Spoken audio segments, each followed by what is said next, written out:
Welcome to the Elder Scrolls Online Necrom and the Shadow over Morrowind saga. For the first time since 1994, the mythical borders of the Telvanni Peninsula are available for us to explore. The Daedric Prince of Knowledge, Hermaeus Mora, harbors and protects many secrets that are best kept from mortals and Daedra alike. And now, the one who knows most closely guarded mysteries are threatened by forces unknown, and reality itself is at risk. You guys know in this Exploring ESO series, I do this every year. I dive into the already out expansions, chapters, and goodies from the Elder Scrolls Online. This game has been online since 2014, and I want to dive into it. ESO is available on PS4, PS5, Xbox, PC, Mac, probably somewhere else that I'm forgetting, and I played mainly on PC via Steam, and I want to thank once again, every year, ZeniMax and Bethesda for a code to continue playing this amazing game that I may not play it every single day like I used to, but when I play it, I'm playing it for like 3 months straight, no stops. Now, let's get into Necrom. If you've ever played the first ever expansion from the Elder Scrolls, Morrowind, then you're gonna like this. It's not set in the same area, but it has the same overall vibe and looks to it that makes old school ESO players kind of feel right at home.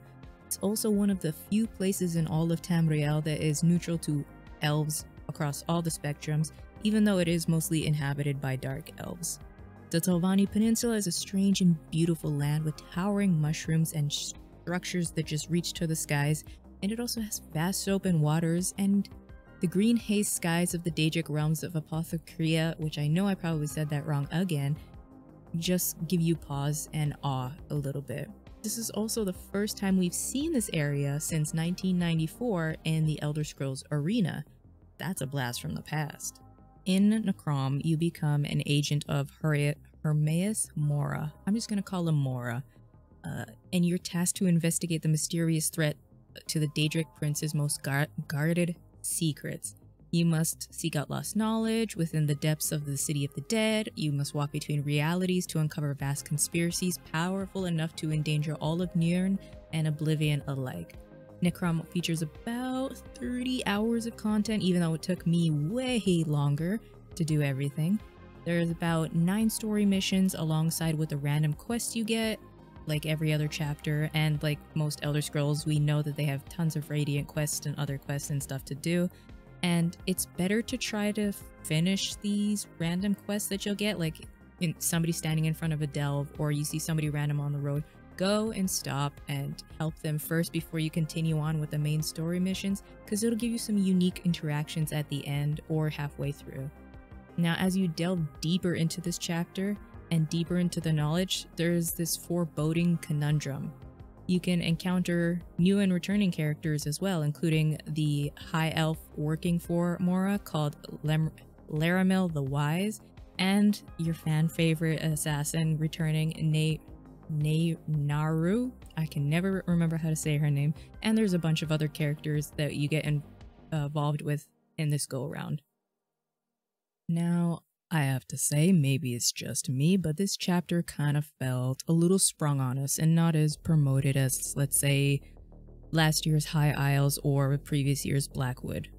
It's a little, I don't know, by the time that I remembered it was that time of year for this, the code was already at my doorstep, but then we had to do Summer Game Fest, and this just got pushed back on the burner. Even running into people around this expansion wasn't super common compared to going to like Skyrim or Morrowind, where you can't get a moment alone sometimes. And I don't know if this is because of the apparent low promotion or it's been so busy June has been so busy. I don't know if it's just that and people haven't had time to get into the expansion yet. But aside from that, there's a new character class, the Arcanist or Arcanist, however you want to say it, and it's a powerful character with some pretty unique moves, especially there's like a chest beam blast that reminds me of the bot companion from Nier Automata and a little bit of Iron Man, but it comes out of it's not a chest beam, it comes out of the book. I did use my main character for most of this review, just for the sheer strength she had over the new characters, and she has certain perks for conversations that are helpful that the other characters didn't have. But I will be going and leveling up the character, because I think it's got some pretty interesting things to offer, so I'm interested to see what I could do with a solid Arcanist build. This is also the third ever new class brought in to the game. The first one was 2017's Wardens that came in, and the other one was 2019's Necromancers. So this is the third new class that's been brought into ESO since 2014. In this chapter, there are also new mounts and new goodies, and we're going to talk about some of them here. There's a few mounts, cool horses, non-combat pets.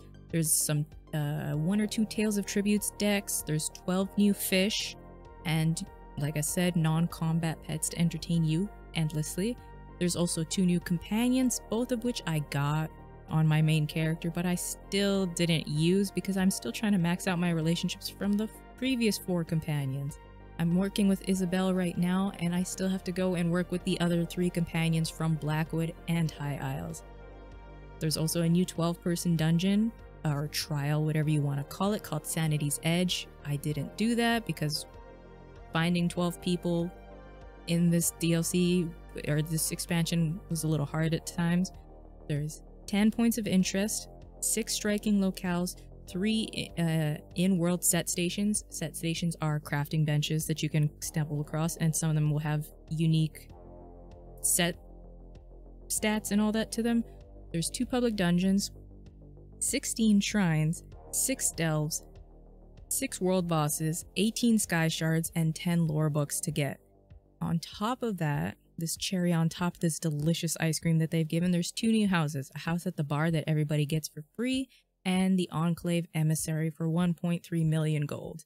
And with the new houses, we're almost done here, comes 199 new furnishing items. Jesus. This chapter also brought in region-specific world events called Bastion Mimics. They're for groups of 4 players.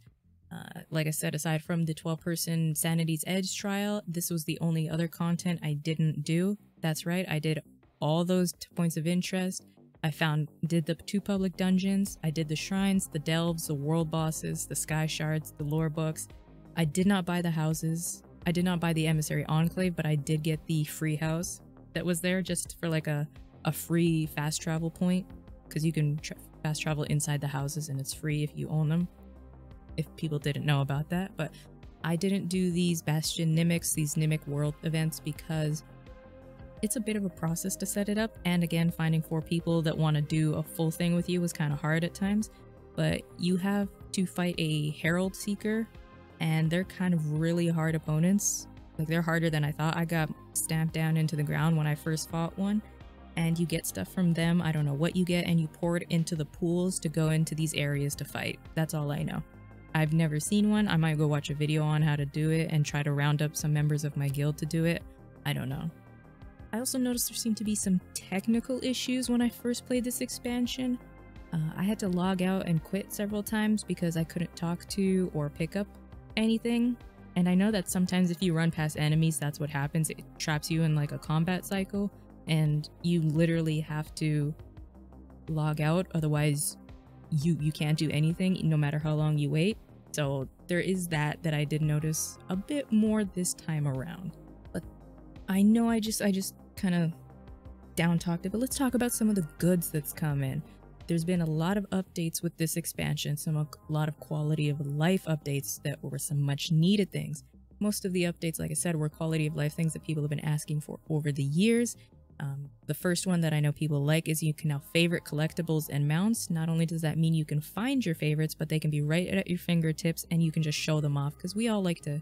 I've been guilty of standing in solitude and parading around some cool collectibles I've gotten, and now I can just instantly do it instead of going through the list. I think the coolest one that is now the coolest update that is now a thing for ESO is you can natively fillet fish.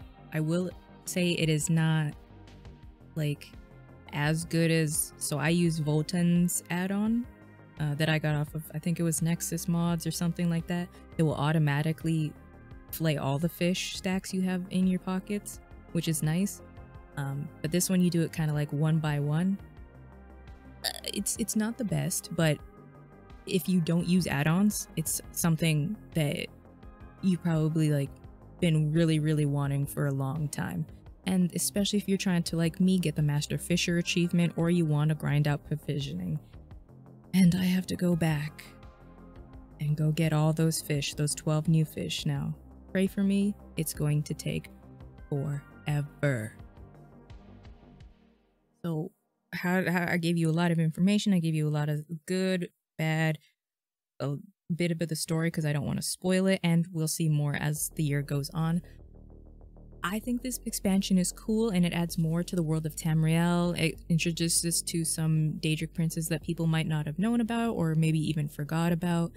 And it gives us more history of Morrowind. But it's not my favorite expansion. I know.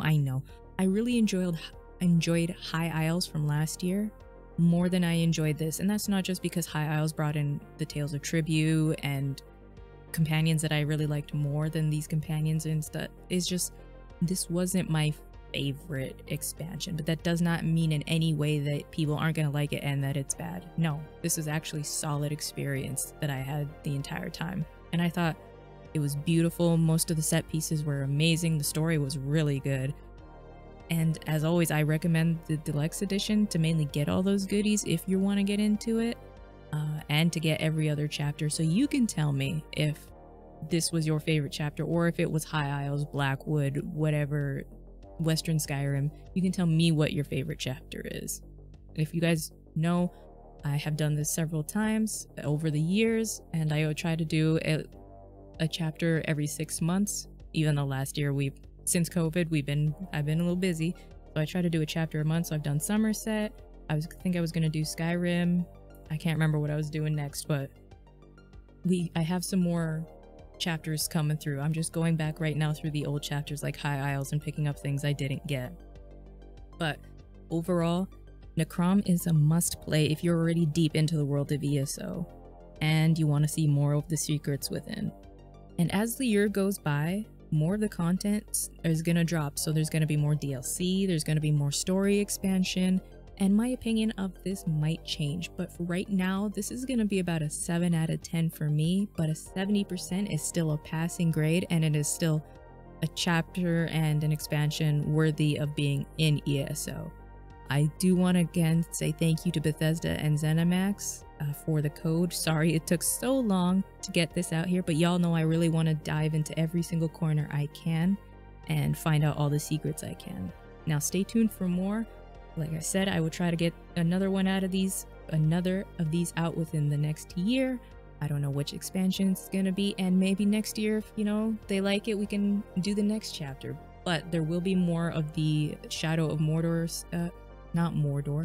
Shadow of Morrowind to come throughout the rest of the year, so stay tuned. We're gonna probably cover it. I love you guys. I'm the Flora Hugger. You guys know where to find me. Bye, guys.